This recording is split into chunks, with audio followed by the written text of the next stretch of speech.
Welcome back to another review by Mega Train Lover.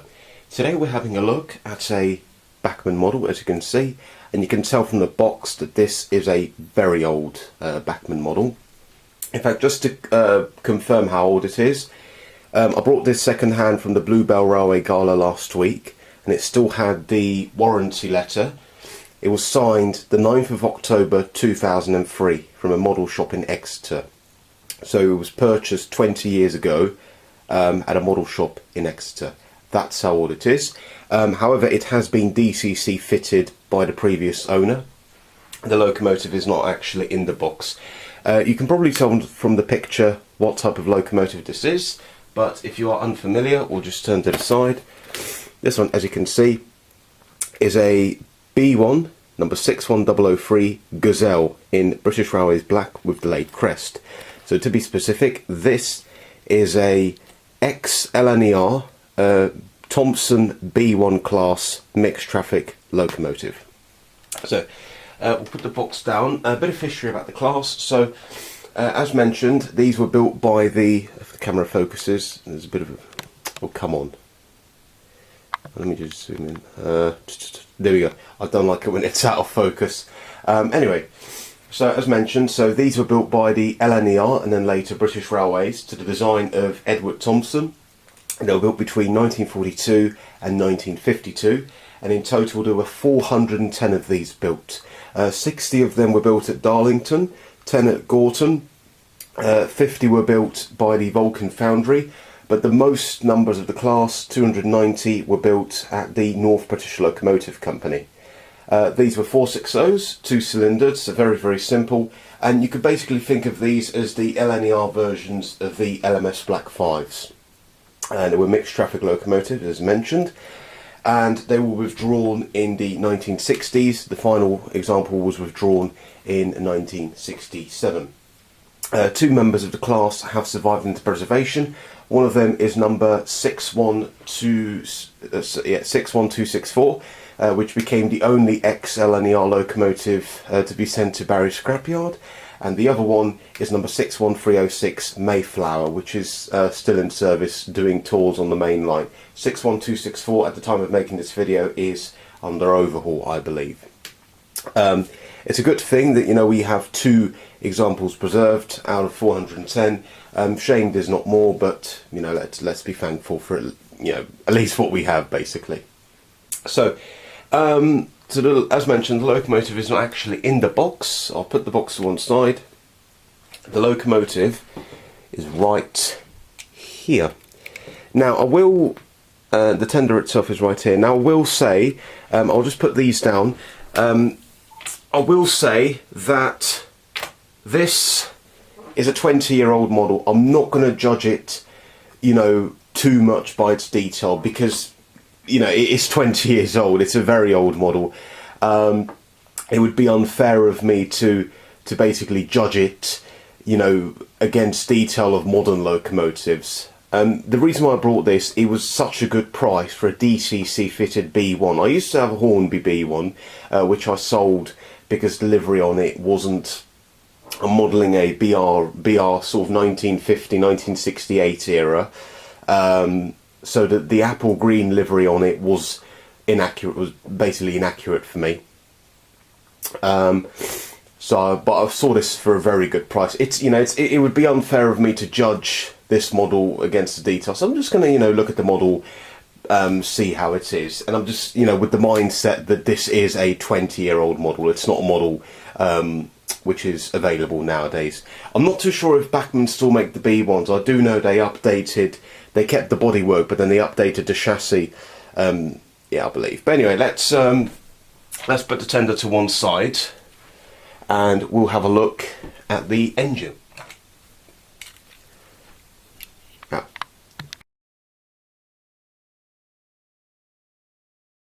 so here she is, the Bachmann B1.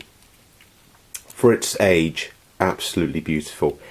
The light I've fitted myself as usual. Let's start at the front. Okay. And, you know, very, it looks really nice. For its age, really, really nice. Does have sprung buffers, which is a really nice touch. I love the nameplates. Even though the nameplates, they're not etched, they still have the correct font. I think that's, yeah, it's a Gill Sans font, and it looks really, really nice. There you go. The valve gear actually looks the valve gear actually looks quite nice. It's not too chunky. It's not too thin. It looks just right for a B1. You still get separately fitted handrails running along both sides of the boiler, and obviously over the I think it runs over the top of the smoke box. So yeah, but you know, yeah, I mean, it's not the livery. The livery's really nice. The livery's very accurate. Obviously, can't talk much about the livery because, you know, BR Black as a whole is a pretty basic livery, but no, the kind of red lining is really nice. Separately fitted whistle and safety valves. Of course, the cab roof vent doesn't actually open, but no, then again, it is an older model. But yeah, this is the split chassis model. But don't let that deceive you. You will see the performance of this engine. I'm not going to spoil it, but let's just say it's not what you think it's going to be.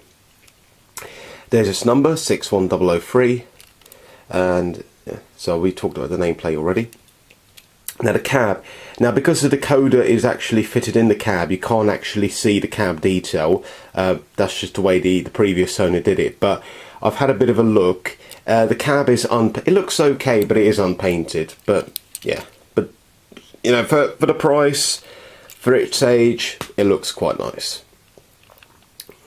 So yeah, I mean, there's not an awful lot to talk about because, you know, it is an older model, but for its age, it looks really nice. It's very nicely detailed. I mean, you know, 20 years ago, this was basically, you know, top-notch quality detail. This is basically setting the standards that, you know, we are setting to the, you know, we've basically upped the bar on detail now. 20 years ago, this is what, you know, the standards were for an expensive model. Not entirely sure how much the RRP was back in 2003, but yeah, you know, this is basically a highly detailed model back in 2003, and it's still, you know, it still looks the part. It's still a really nice model.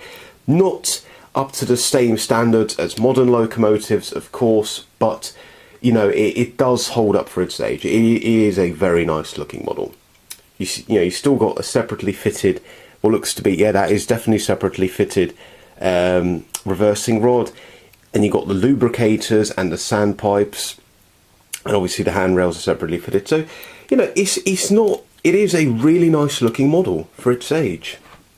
It goes to show you don't always have to buy the latest, most up to date model. You can if you find a model like this for a good price, go for it. You know, 20 years old, doesn't matter as long as it runs well. But yeah, now one thing you may have noticed is there is no tender to loco connection. It does have a bit of an unusual tender to loco connection, which I'm going to show you now. And I'm going to put the loco down, the engine, and here is the tender. The tender is the LNER group standard tender, which is pretty normal on the B1s and the K1s and stuff. Yeah, I mean, the tenders, the coal obviously looks very fake, but yeah, we'll excuse that for the fact that it's 20. The rest of the detail looks really nice. Again, it's got sprung buffers. Now, this is what I mean. This is the tender to loco connection, and it slots into this very long kind of cutaway in the engine.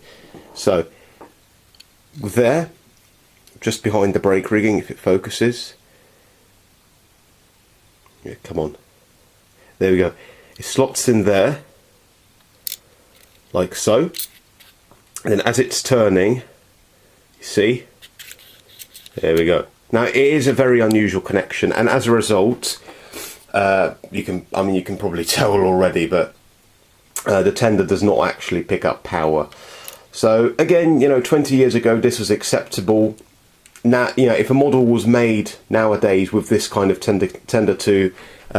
engine to tender connection, then there would be absolute outrage. But 20 years ago, absolutely fine.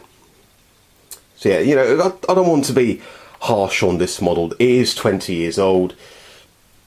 Yeah, and it was still a very good price. For a B1 DCC fitted, yeah, can't complain. And it still looks the part. That's all I'm going to say. But yeah, there's nothing much else to say about the tender. Looks really nice. But we are going to put it on the track and see how she runs.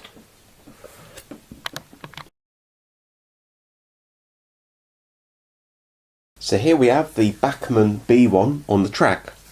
And what we're going to do, I'm just going to select a number as she is DCC fitted and watch her go.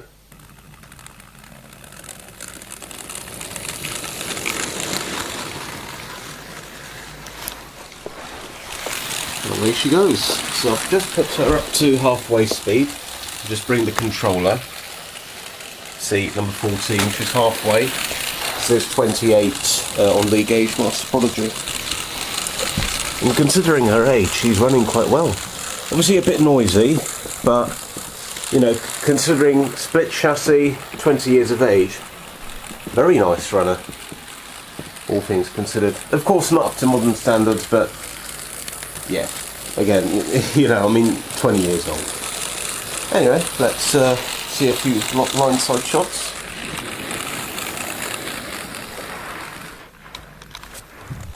So just stop there for a bit. Fine. And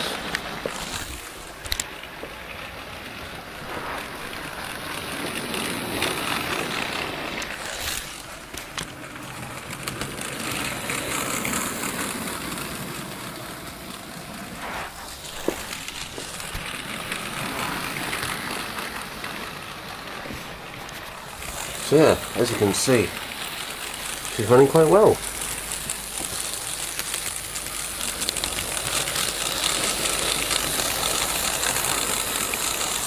Very impressed.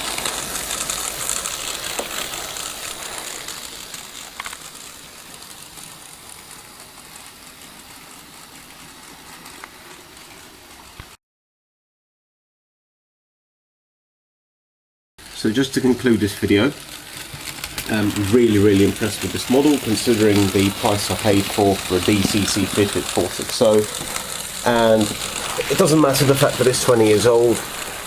You know, it runs well, it still looks the part.